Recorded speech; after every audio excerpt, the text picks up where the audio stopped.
All right, Pittsburgh Steelers fans, what's going on? This is Jeff Hartman of Behind the Steel Curtain for another Steelers preview podcast. We're getting you ready for the Week 15 game, Steelers and Panthers on the road again. Let's bring Bryan Davis in. What's up, Bryan? I've got Carolina on my mind, Jeff and Dave. Little Jimmy Taylor. I like that. Like that a lot. Dave, what's up? I'm just here so I don't get fined.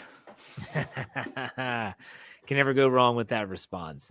All right, let's talk about the upcoming game.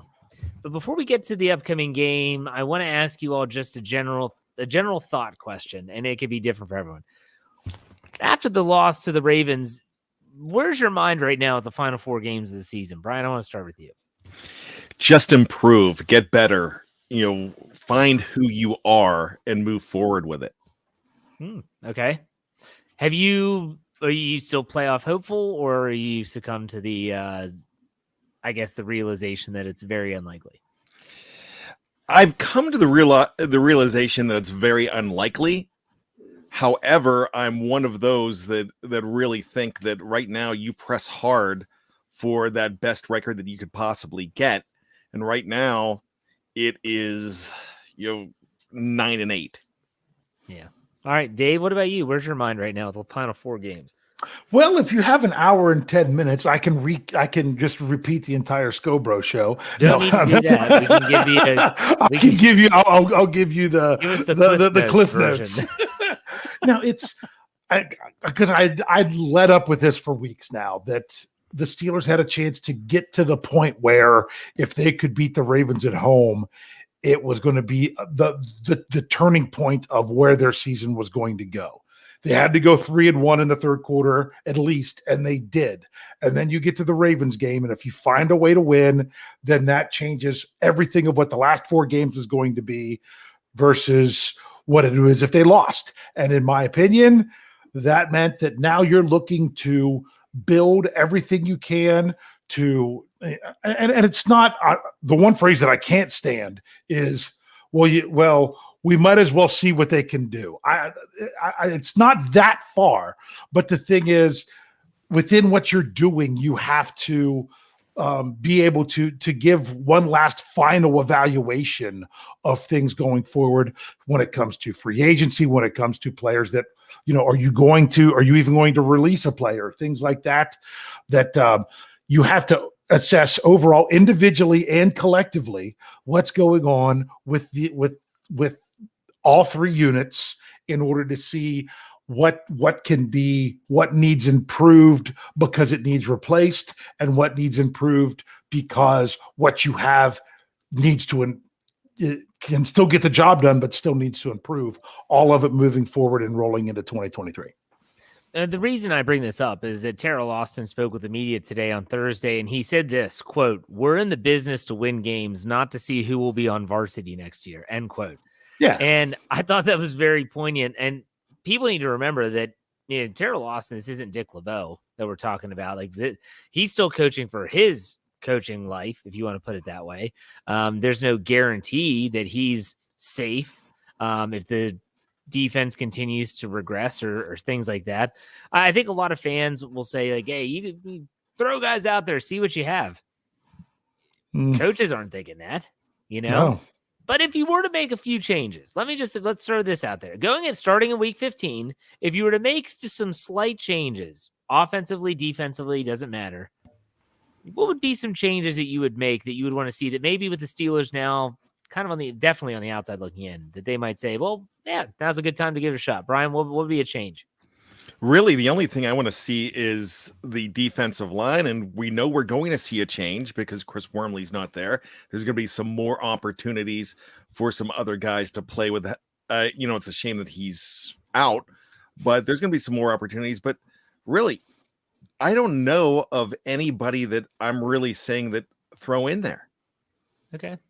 No, and defensive line's a good point. What about you, Dave? Is there any minor tweaks that you would consider?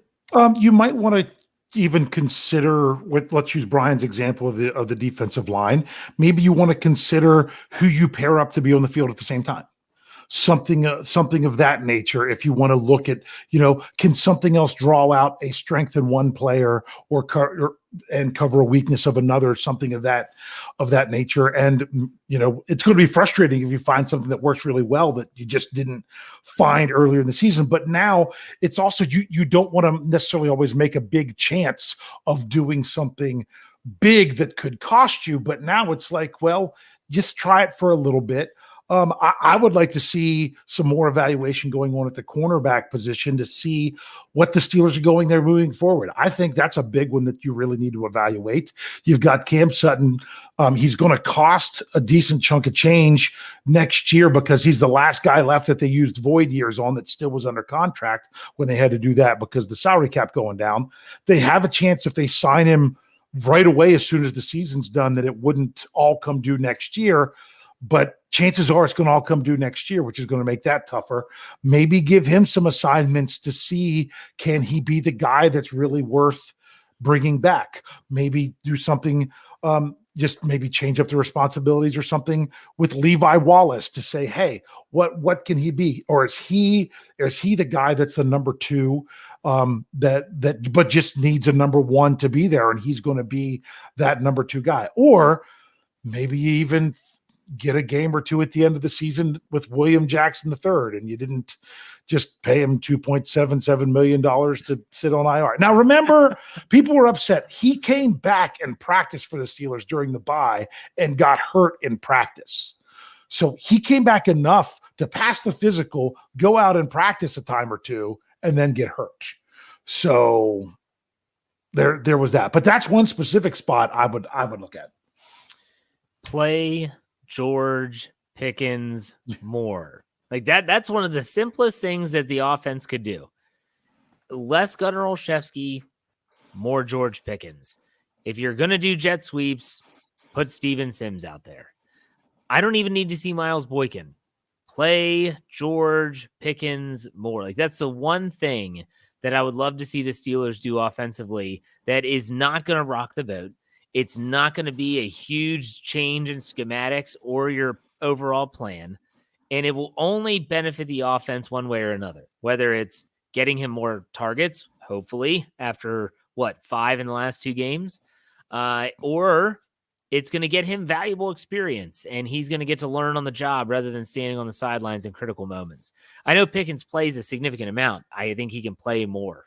I think that he can play more, and I'd like to see him play more.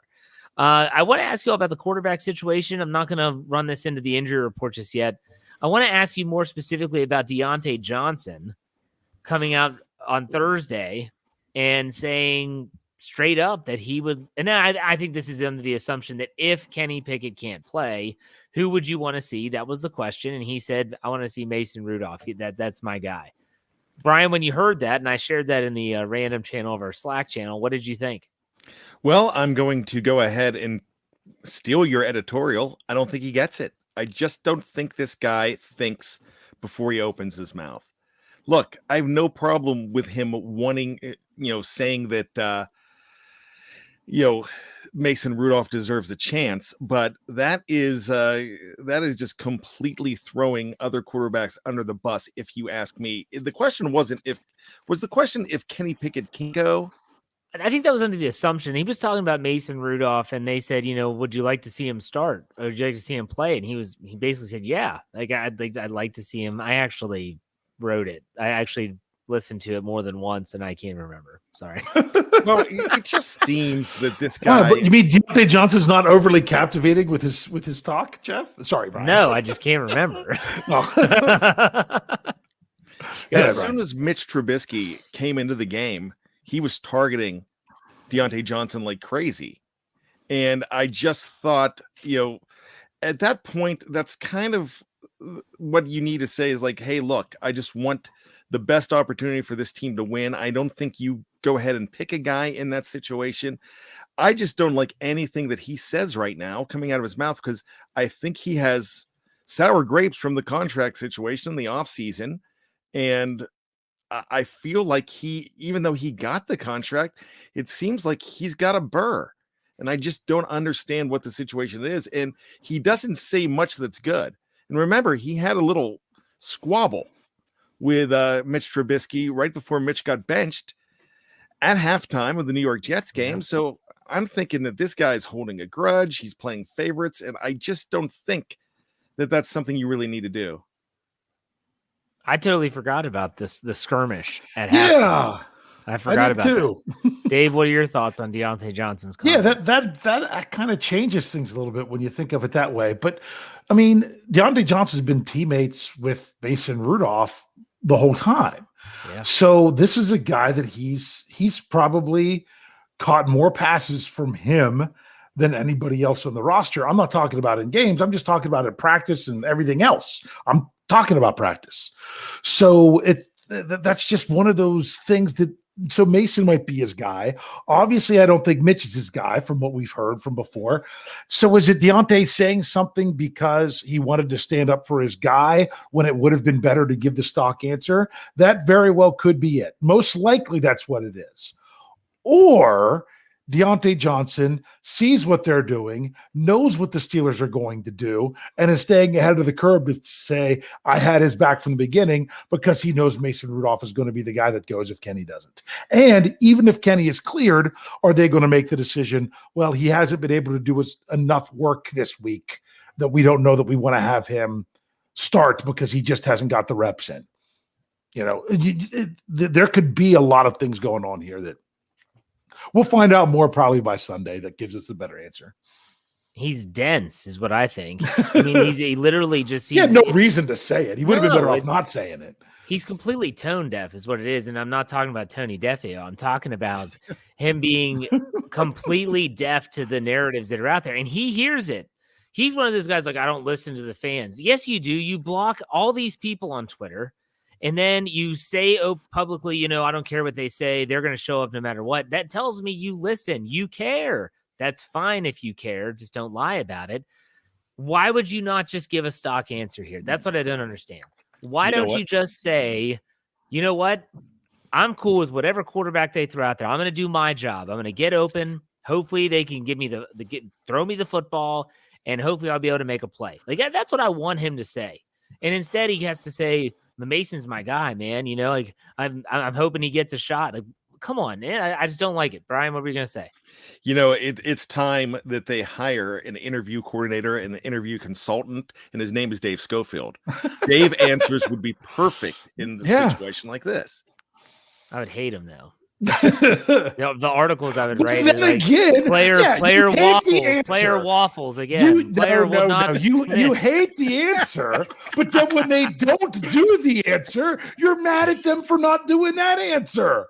It never can satisfy you. Me? No, I'm never. Satisfied. No. Man, they're just giving a stock answer, and then they give an answer like, "Oh my goodness, why wouldn't they just give a stock answer?" Well, yeah, no, yeah, I you sound like Steelers fans. Yeah, I play both sides of the fence with. I'm more with that stuff than I am with the team. Like the way they actually perform, like it is what it is. But the little things like that, how the Steelers organization can't get depth charts right and injury reports right, like that fires me up too. We'll get to the injury reports in a second. But still, okay. Let's talk about the title here, and that is kind of what we've been talking about a little bit, and that is Week 15. Is there anything that you're looking for in particular that you can glean from this football team? It could be an individual. It could be a specific group. It could be a specific area of the team. Is there anything that you look for in particular, Bryan? Passion is number one. I'm looking to see who still has passion when they're almost eliminated. That's going to tell me a lot. The other thing I'm looking for is your answer earlier. Get George Pickens the ball. I didn't say that earlier, but yeah, I mean, it's going to tell us whether they're fooling around or whether they have the ability to make this guy the guy that's going to kill you each and every game. The guy that fantasy players line up to get like they did Cooper Kupp this year. You know what I mean? It's for him to be the guy. And I think it's time you start making him that guy. All right, Dave, what about you? Play hard. Not the best color man of the game for nothing. Yeah, there you go. No, I mean, just giving maximum effort, showing that you are doing everything you need to do, and not just on the field, in your preparation. Be professional always. Don't lose your professionalism. But once the team, if and when the team is mathematically eliminated, which is going to be tough because the Steelers haven't, I read today that since 2003, they've only had one game, right? One regular season game that they played that they were mathematically eliminated. There's an opportunity that there'll be multiple ones this year, depending on how things play out. So be a professional, continue to work hard, continue to show what you can do, show that that you are a professional and that's your worth. You're part of the rebuild. There's some validity to that based on the fact that you read reports from multiple sources saying that after the Ravens loss in week 14, that locker room was just like stunned silence. Coming off 2 wins in a row, the way they lose the football game. Yeah, I think they saw the writing on the wall. It was now or never, and obviously it was the latter. So I think you say play hard all the time. We make fun of that, but still – I mean, who's going to get in the game and say, you know what, even if this game is meaningless, I want to go out there and perform well and be a professional. I like that attitude. That's the same as passion, Yeah, for sure. And I think it's for the coaching staff.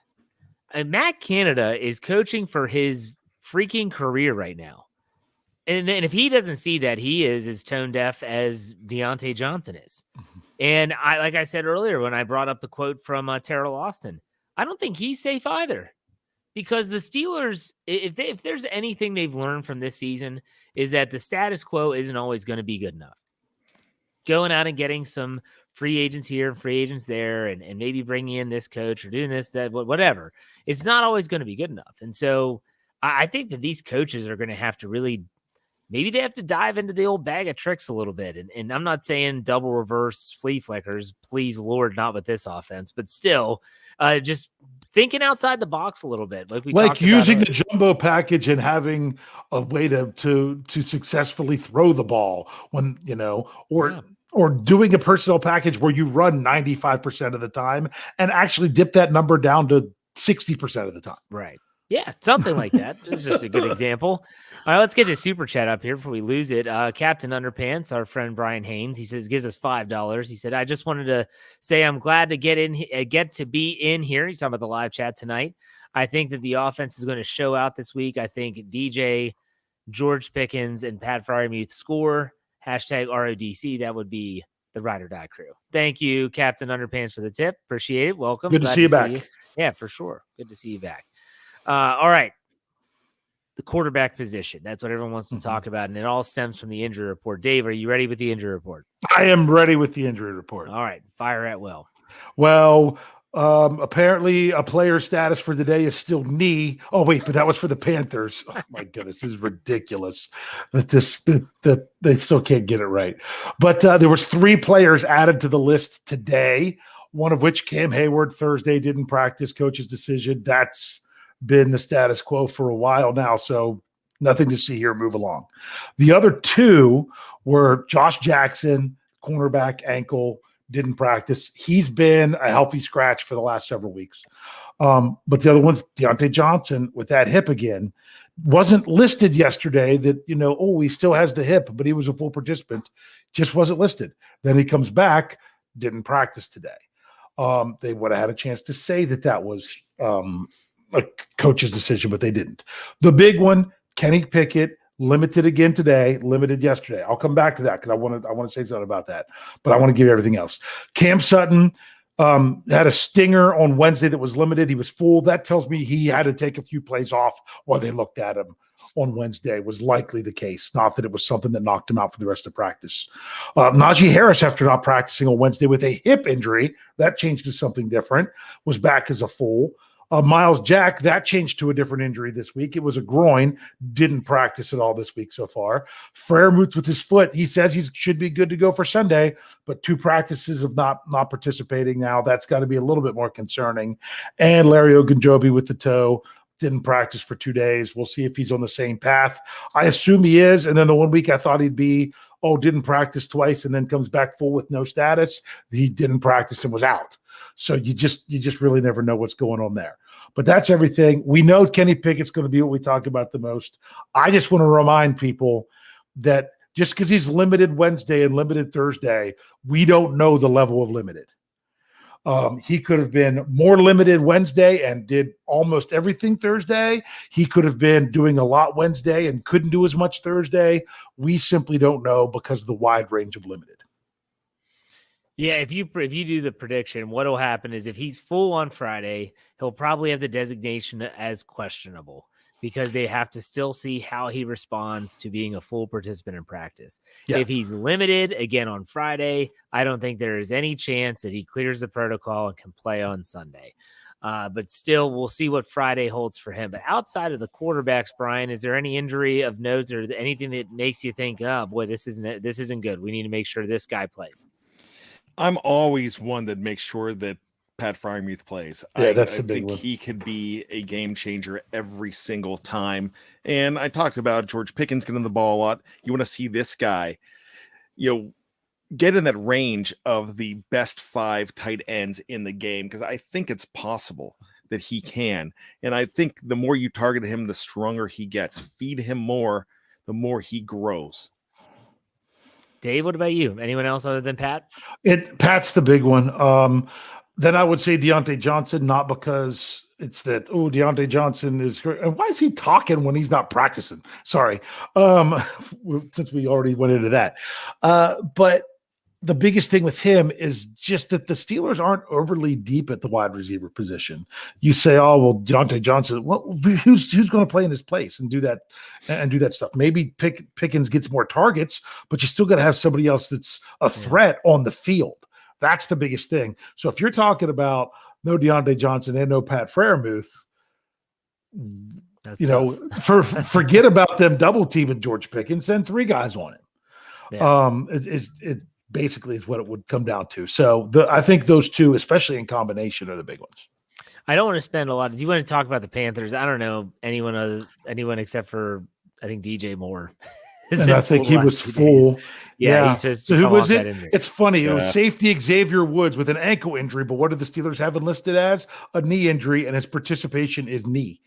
I mean, no joke. Today, the Steelers listed a player on their website, DFP. Such a cluster F. So it's supposed to be either DNP, not participating, or FP. So they have him DFP. So what was wrong? Was it the D or was it the F? Come on. That's true. I didn't even think about the FP. Oh, yeah. Wow. Yeah, like Jeff. I said, cluster F. Bryan, what's up? Jeff, I got to tell you, about 4 or 5 weeks ago, we had this conversation on our Slack channel. Betts jumped in and helped me out. We told you all about the glory of Jeremy Chin. This guy is good. That's right. Don't forget Jeremy Chin. But he's not on the injury report. No. He's tough. No, but I'm just like, he didn't know any Panthers. Yeah. So. Sam Darnold, is he the quarterback now? Yep. Yeah. Because they had that PJ something. PJ Walker? PJ Mask? I don't know. PJ Masks. You can tell you have kids. And then they've got Bluey at quarterback. There you go. All right, real quick, before we go take a break, I want to ask you, I don't want to spend a lot of time on this, but if Kenny can't play, who do you want a quarterback, Bryan? Not who do you think, who do you want? Mason. All right, Dave. I'm ready to see. And I'm just ready to see. Okay. Dave? I want to say something else about Kenny before I answer the question, if that's okay, because it's about the concussion protocol. As someone who has read and reread and overread everything about the new things, there are 5 phases to the protocol. Right now, Kenny Pickett is either in phase 3 or phase 4. Based on him being limited at practice, because 1 is symptom limited activity, 2 is aerobic exercise, 3 is football specific exercise. I would say he was doing that over the last 2 days. 4 is club based non-contact training drills. Was he doing that over the last 2 days? Yes. I would say possibly, probably. So if that's the case, if he's up to 4, then the only thing that he has left is 5, which is full football activity / clearance. So for those of you that are wondering where he is, he's at least a 3.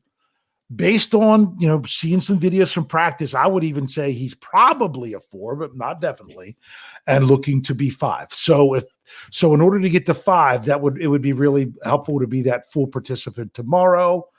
But we'll see. We'll see. If it's not Kenny, and I'm okay if it's not Kenny. I'm not one of those that say, well, if he can't go, they should just hold him out anyway. If they feel that he's got the practice in and everything, because I want to see what this team is going for 2023. Kenny Pickett's going to be the day one starter 2023. So as much as you can see from him, the better. But if that's not what's best for Kenny to get there, then don't do it. I'm fine with that.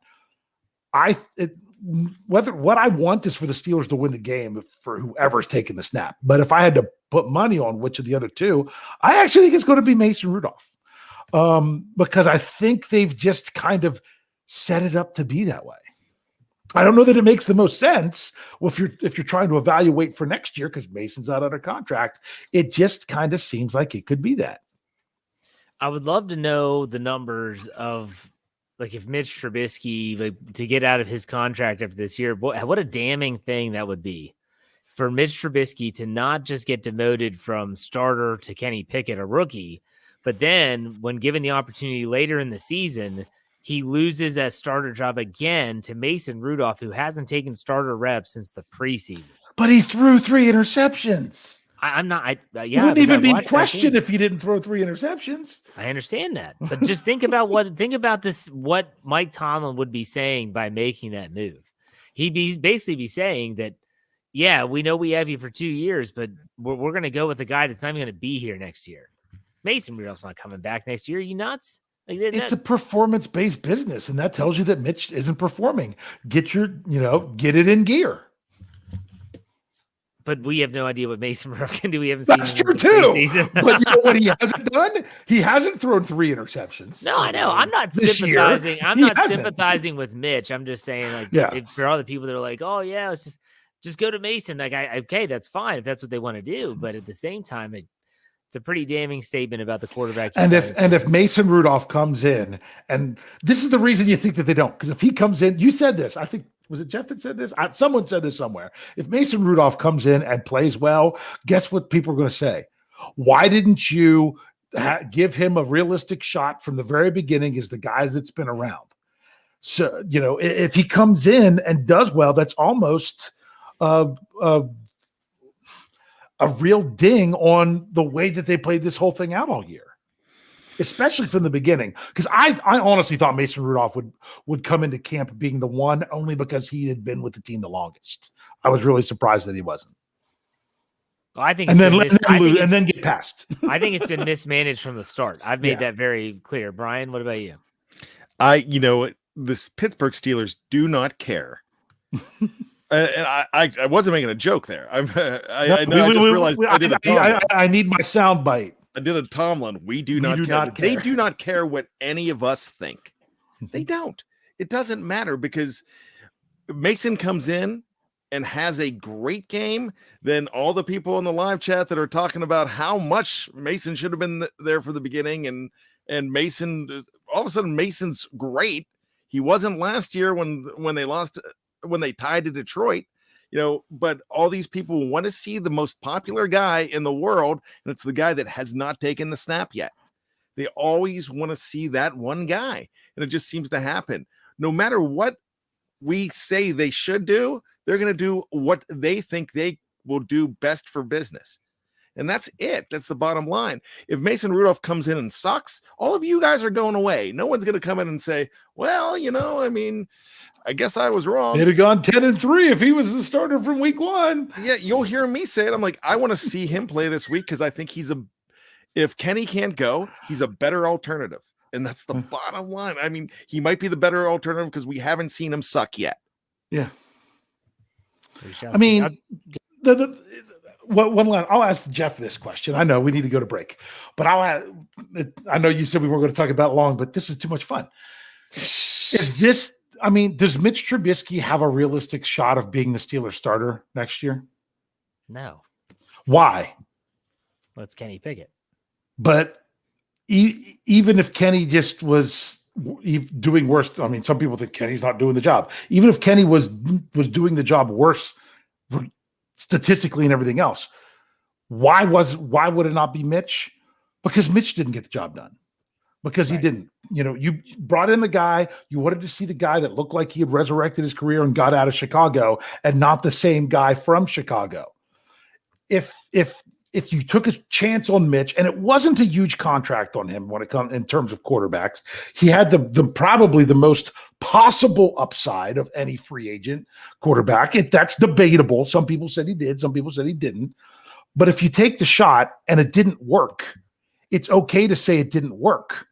But you don't need to stick with it just because he was the guy that started off the season. You got it, and the other guy's not going to be here next year. Do what you got to do. And if you've already found out that Mitch did good things, but he also we can't say he didn't kill us either. We need to try to do something else. That's acceptable. I say I didn't want to spend a lot of time on this based on the fact that I even said this on Twitter today, because all these fans were just going back and forth. Mitch Mason. And I was like, watch, Pickett's going to clear the concussion protocol and he's going to start. And it's not going to matter. No one's going to care. Do you think they change who the backup is? That's the thing. That's the question then, is who would be the backup. Okay, anyways, we're not going down that rabbit hole. We're going to take a quick break for those on audio. You'll hear a word from our sponsors. For those on Facebook or YouTube, we'll be right back.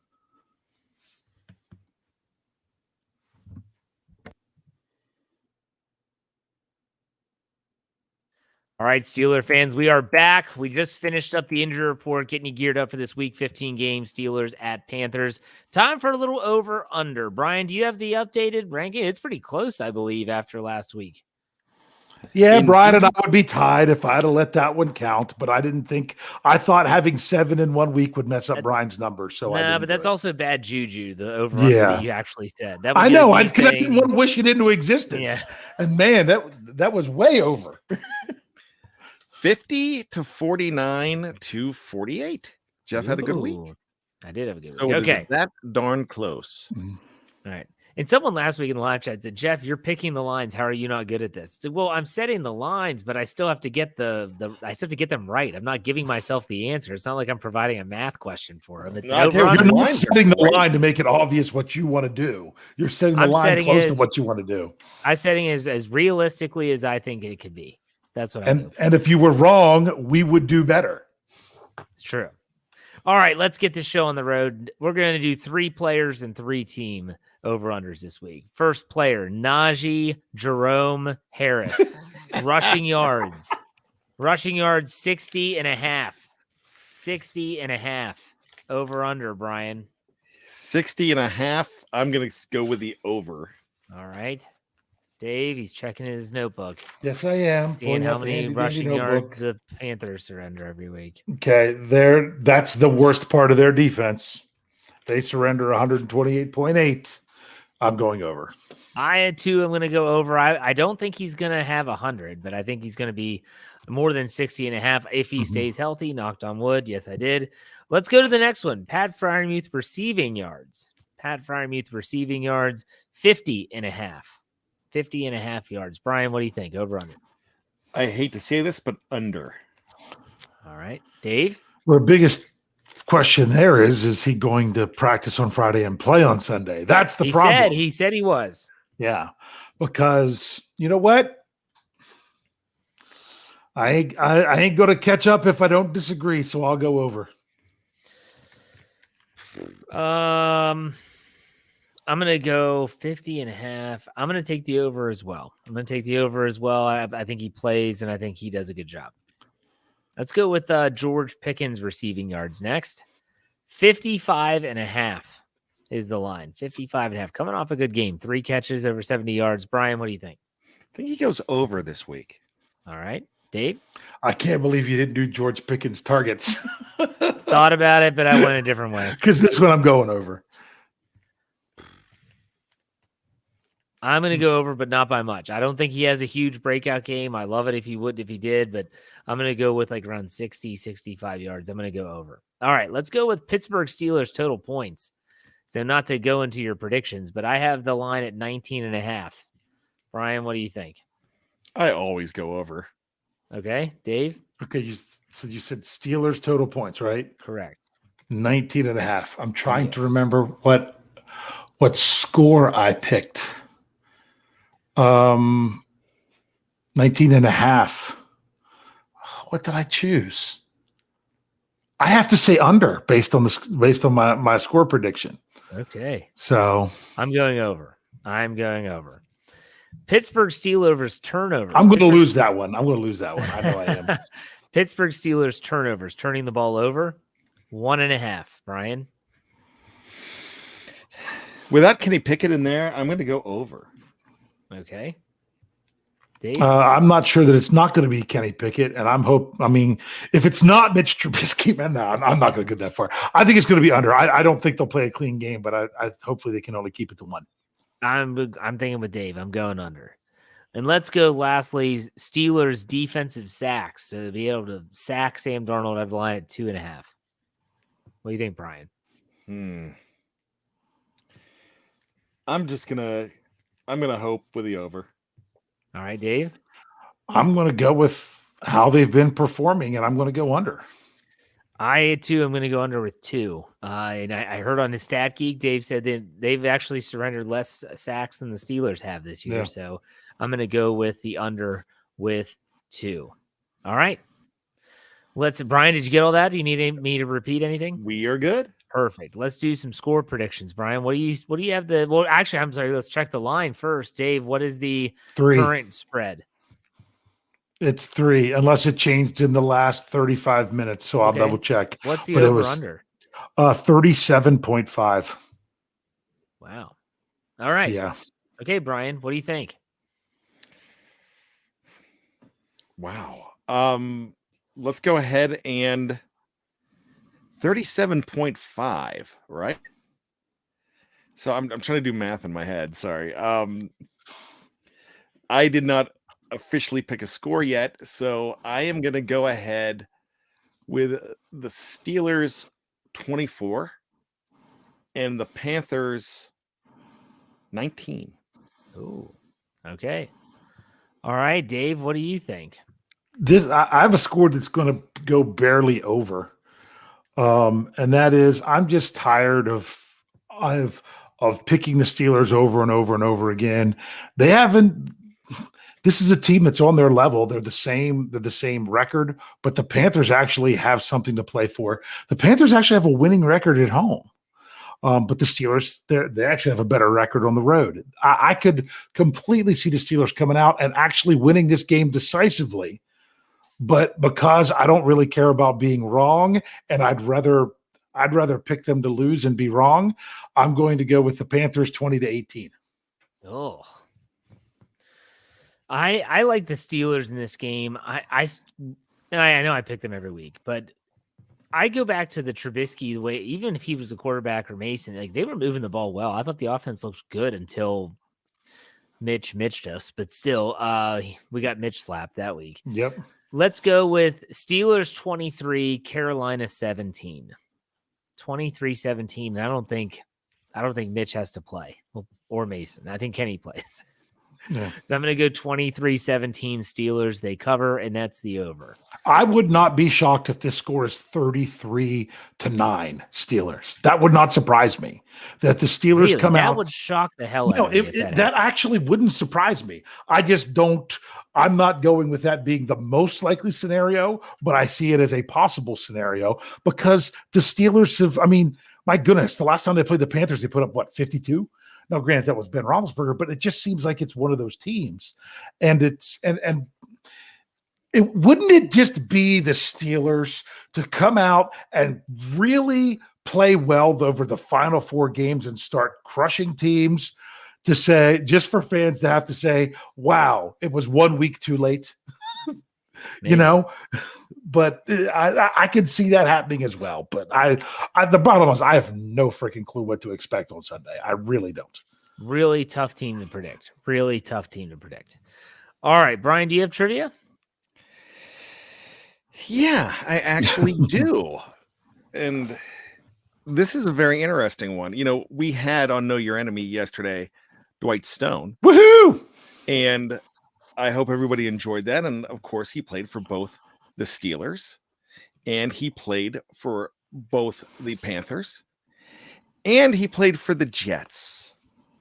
He was a wide receiver for the Steelers. There was another wide receiver who played for the Steelers, the Panthers, and the Jets. Who was that?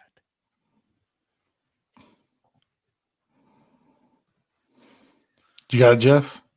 Say the Steelers, Panthers, and the Jets. Jericho Yes. Cotchery. Jericho Cotchery, right? Jericho Cotchery. Yeah. Nice job, both of you. Yeah. Did he play with the Jets after the Steelers? Because he started with the Panthers. Did it go Panthers, Steelers, Jets? Was that his order? Or do you might not know. I was just wondering. I don't remember. In fact, he may have. Actually, it might be. I don't know. I'm not sure. I can't remember. But that's the way it was with Stone. Yeah. I can find that out real quick. Well, it still went You're Steelers, right. Panthers, Jets. But yeah. So it's not that it was important. I was just curious if you knew off the top of your head. Might have But been Jets, Steelers, Panthers. But did he start with the Find that Jets? out. I can't remember. Jericho Cotchery did start with the Jets. Okay, so it went Jets, Panthers, Jets. Steelers. No. He went to the Panthers after he had a breakout year with Pittsburgh. Oh, that's right. Jets, Steelers, Panthers. Man, I'm all confused. Yeah. That's what I just said. I didn't have A, B, or C. I feel like I was with the prices right, and they had to say none of them were correct. All right.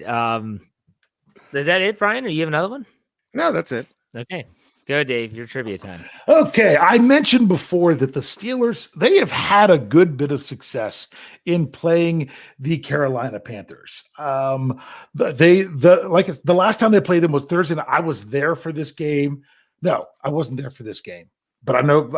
I was thinking of another one. They won 52-21 the last time they played. That was at Heinz Field, and I can say Heinz Field. But the Steelers have only played the Panthers 7 times since they came into the league. The Steelers are 6-1, with the one loss being against the Panthers in the first time they played each other in Carolina. The Steelers lost by 2 points. Every other game, the Steelers have some pretty decisive wins in there. So you just got to wonder if that's just one of those, just a franchise that it just happens to work out well for them. But the Steelers have the opportunity by beating Carolina on Sunday. They could move their win percentage against the Panthers from 85.7% to 87.5%. If the Steelers do that, that would then be the team that they have the highest winning percentage against. Right now, the Panthers are currently second on the list. Who is the team that this is playoffs, everything included? Who is the team? It's got to be a current NFL team, not someone from the 30s that isn't a team anymore, that the Steelers have the highest winning percentage against. Who would be the team that it would pass with the Panthers if the Steelers win this week? I'm going to go with the team they just played, Atlanta. That's who I'm going with. And that would be correct, because the current win percentage against Atlanta is 86.1, as long as you are counting the tie properly as a half of a win and a half of a loss in there. There are 2 other teams that the Steelers have an 80% winning percentage against all time. Who are the other 2? I would think the Colts. That is correct. The Colts, 81.3%. They are 26-6 all time against the Colts.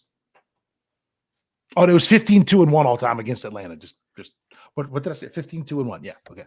Who would be the other team?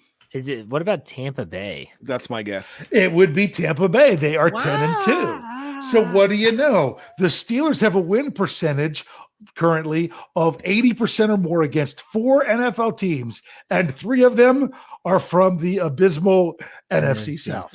Yep. Jeez. That's good stuff. And the only reason I know those is because when I do my Steelers preview article, I look up the all-time record against the opponent, and those is who they played this year. That's the only reason I know. Well, I mean, you still got to remember it. It's numbers. I don't expect Jeff. If I whispered a number to Jeff at the beginning of the show, I don't expect him to remember it by the end. Nope. Yeah, I'm not going to do that. So, okay. So let's play the Jeff Hartman game, which is what we always do. And that's famous Steelers that turned to Panthers. We talked about Jericho Cotchery. Is there anyone else that we can think of?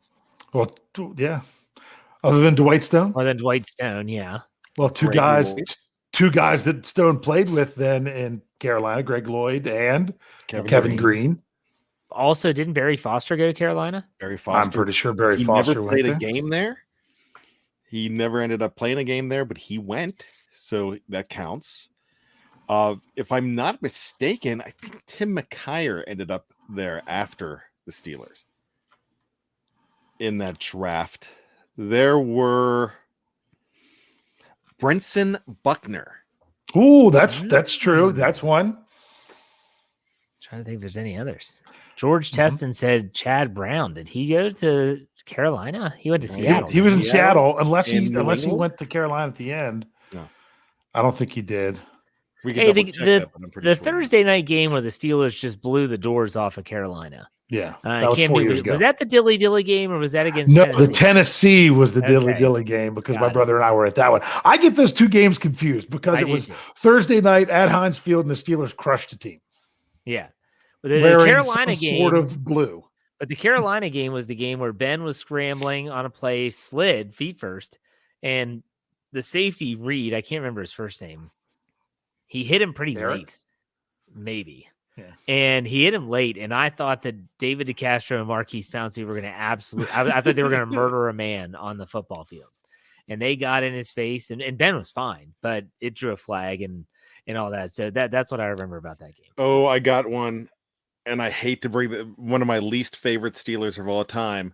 He was Panthers, then Steelers. Yeah, it was Mike Mitchell. That was the other way around, yeah. But he was a Raider, then Carolina, then Pittsburgh, right? Yep.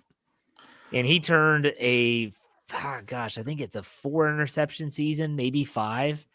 Was right before he hit free agency in a contract year, and that's when the Steelers signed him. He had a really big year in Carolina. I think it was a 1-year deal. Yep. Mm-hmm. Was there an offensive lineman that went from the Steelers to the Panthers that I'm trying to remember? An offensive lineman. It might even been like a reserve guy that went, and I'm thinking more like a BJ Finney type. Yeah, but I'm thinking not more recently. I'm thinking this was further back. That this was in the 2000s, not the 2010s. That I don't know. There's a few more because Mr. Capers was the first coach. So in that expansion draft of 1995, I think they took 3 or 4 Steelers. I think you could only take 3, and then he took other guys. He brought other guys with him. And some of them were free agent pickups, I think, as well. I mean, because I know in Bill Cowher's book, he talked about how he regretted his relationship with Barry Foster. They did not get along. Barry Foster was a guy that showed up late and acted like he didn't really care too much, and Cowher was the polar opposite. And that was an interesting facet of the book if you've never read it. But so, all right, let's do some final thoughts here, Brian. Go ahead. Well, my final thoughts for this week is everybody is down over that Ravens loss. And, it is still a really terrible, stinging loss for the fact that that they had the ability to beat that team, especially when they were wounded and they couldn't. This week, they're going to face a Carolina Panther team that has had opportunities to win some games, just like the Steelers do. They're playing a team that is very similar to the Pittsburgh Steelers in makeup, except for they're a lot more similar to the Baltimore Ravens in the fact that they run the ball very well. Donta Foreman and Chuba Hubbard, get to know these guys' names because they can ground and pound. So if the Steelers learn any lessons from last week, they need to learn quick because these guys on the ground can chew them up quite a bit. So that's something that I'd like you to all think about, that even though they're not big names, they could pound it too. All right, good stuff. Dave, final thoughts. Yeah, the Carolina Panthers are another one of those teams that they just don't know exactly who they are, which I think is the same thing with the Steelers. Yeah, they had their bye week in the middle of it because their bye week was 13, but they've won 2 straight games. for the first time this year, just like the Steelers did before they played the Ravens.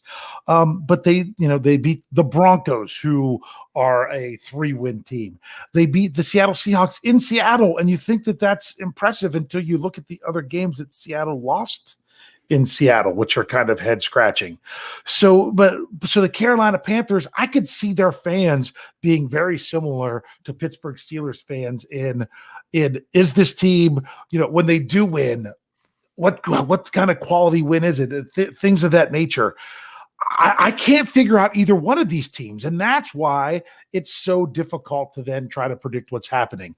The Panthers are a team that are still trying to find themselves. They are right now a team on the rise. But you know what? Last week, the Steelers were a team on the rise after winning 2 games, and it still didn't matter because even though they in my opinion, had more opportunities to win that game than what the Ravens actually did, they just kept shooting themselves in the foot too much to win it.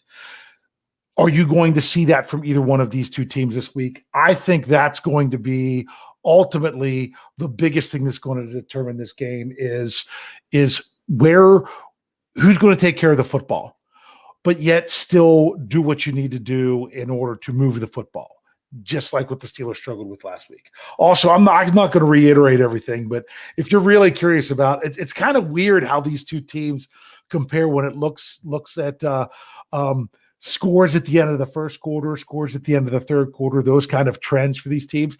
Pretty interesting stuff that I talked about on Stat Geek this morning. I'm not going to repeat it now, but these two teams really have some are interesting teams for their paths to be crossing at this point of the season. Which one's going to have the advantage? Which one's going to have the higher draft pick? Some people might want the draft pick. To me, the Steelers have everything to play for to win these last 4 games simply because they need to keep that culture going forward. So bust out those terrible towels. If you live on the East Coast, there's a good chance you're going to get this game because they moved the Ravens and Browns to Saturday, which opened things up for more Steelers coverage. Be ready. Enjoy it. You only got 4 left. Amen. Very good. The 3 of us will be back on the post-game show after the game on Sunday, so make sure you check us out. In the meantime, Dave, why don't you send us out? Hey. See you next week on another Steelers preview.